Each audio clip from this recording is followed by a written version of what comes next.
ডিমটা আমি সিদ্ধ করে নিচ্ছি।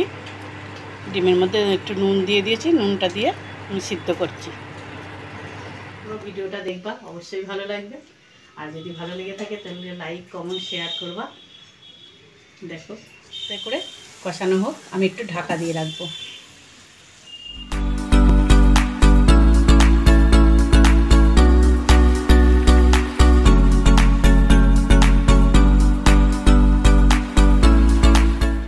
ডিমটা আমি সিদ্ধ করে নিচ্ছি। ডিমের মধ্যে একটু নুন দিয়ে দিয়েছি, নুনটা দিয়ে আমি সিদ্ধ করছি। আমি পেঁয়াজ, রসুন, লঙ্কা, পাকা লঙ্কা 6টা আর নিয়েছি আদা আর টমেটো, এগুলো সব আমি বেটে নিয়ে আসবো। আমি আজকে এমন একটা রান্না করব, দেখবা কত সুন্দর। নিয়ে নিয়েছি ডিম, এখানে আলু, এখানে সয়াবিন সিদ্ধ করে নিয়েছি, আর এখানে নিয়েছি মশলাটা বেটে। মশলাটা আমি পেঁয়াজ, রসুন, আদা, লঙ্কা, টমেটো সব বেটে নিয়েছি।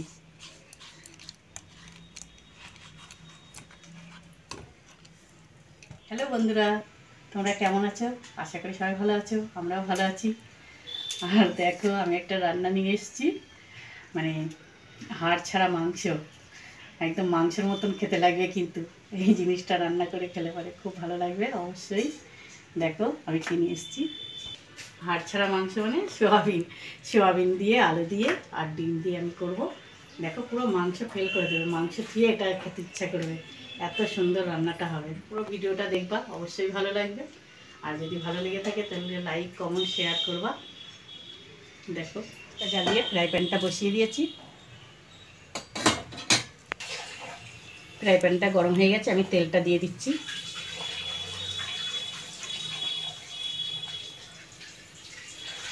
আর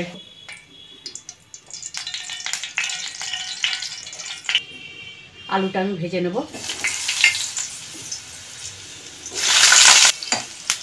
আলুটা আমি লাল লাল করে ভেজে নেব। এই রান্নাটা করলে পরে আর কিচ্ছু লাগবে না, এই দিয়ে খাওয়া হয়ে যাবে। দিয়ে দেবো নুন,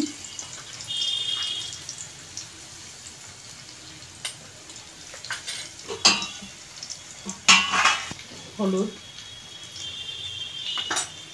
এগুলো আমি ভালো করে ভেজে নেব। এই রান্নাটা যেমনি আমাদের হয় সবাই খুব ভালো খায়, আমি করি খুব সুন্দর করে।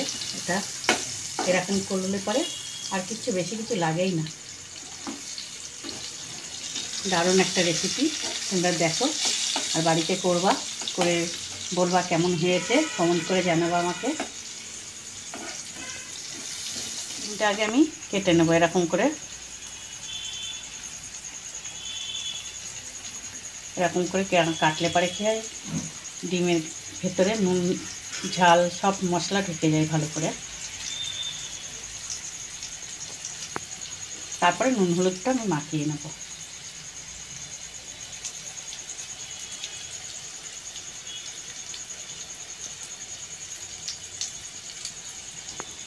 সব কেটে নিয়েছি, এবার আমি নুন হলুদটা মাখিয়ে নেব। নুন, হলুদ, ডিমটা আমি খুব কড়া করে ভাজবো না, ডিমটা হালকা করেই ভাজবো।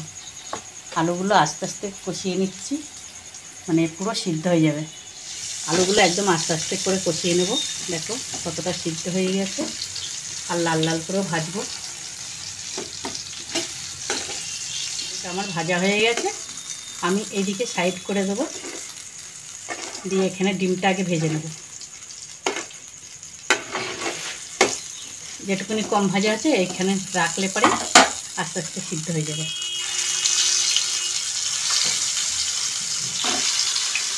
ডিমটা হালকা করে ভাজবো, বেশি কড়া করে ভাজলে কিন্তু ডিমটা কেমন ছিবলে হয়ে যায়, সবাই ছিবলে ডিমটা পছন্দ করে না, ওর জন্য হালকা করে ভাজবো আমি। হয়ে গেছে, আমি উঠিয়ে নিচ্ছি।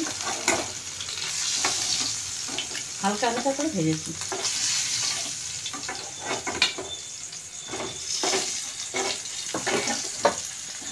আলুটা একটু বাদেই তুলব। আমি সয়াবিনটা সিদ্ধ করে রেখে দিয়েছিলাম, এবার ভেজে নেব।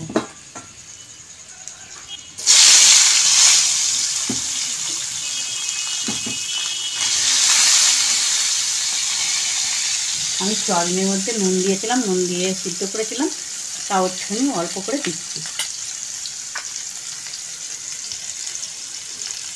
হলুদ নুন দিয়ে দিলাম।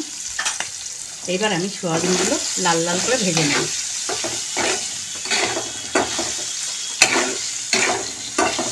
সয়াবিনগুলো আমার ভাজা হয়ে গেছে, লাল লাল করে ভেজে নিয়েছি। এবার আলুর সঙ্গে একটুখানি ভেজে নেব।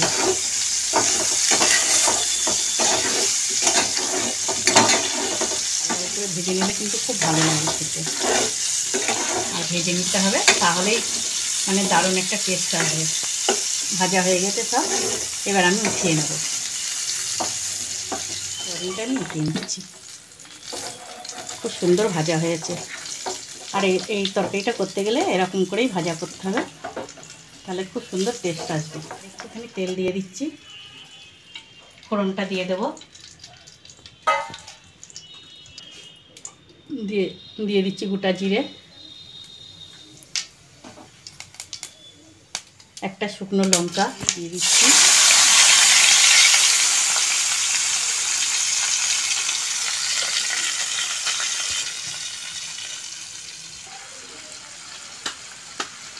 দিয়ে দেবো জিরের গুঁড়ো, ধনের গুঁড়ো 1 চামচ মতো, 1 চামচ করে দিচ্ছি, হাফ চামচ হলুদের গুঁড়ো, লঙ্কার গুঁড়ো। এবার আমি কিছুক্ষণ কষিয়ে নেব।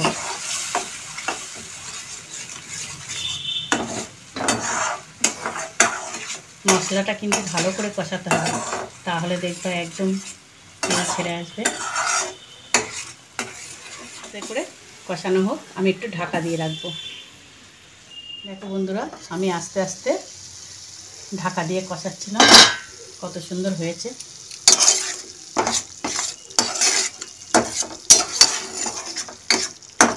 কষানো প্রায় হয়ে গেছে।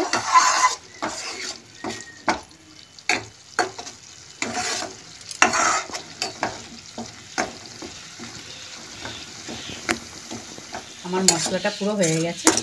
এবার আমি আলুটা দিয়ে দেবো।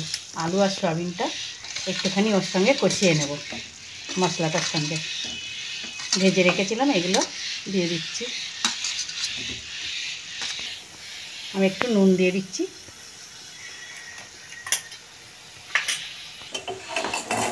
মশলার সঙ্গে আমি কষিয়ে নেব।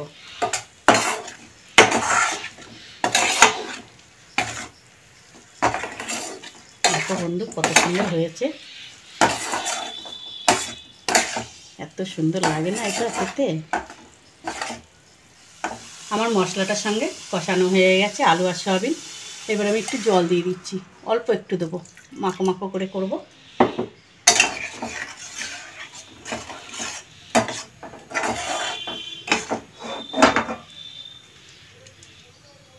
একটুখানি ফুটলে ডিমগুলো দেবো, হালকা একটু রসা রাখবো, আর ডিমটা আমি এবার দিয়ে দিচ্ছি।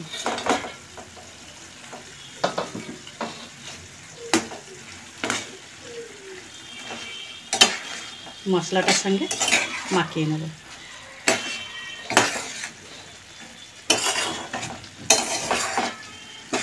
কিরম হয়েছে বলো বন্ধুরা, তোমরাই বলো কেমন হবে খেতে, বলো। দারুণ একটা রেসিপি, অবশ্যই বাড়িতে করে খেয়ে দেখবা।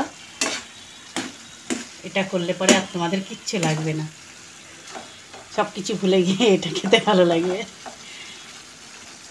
দারুণ দারুণ। আমার হাড় ছাড়া সয়াবিনের তরকারি চিকেন। দেখো আমি গরম মশলাটা দিয়ে দিচ্ছি।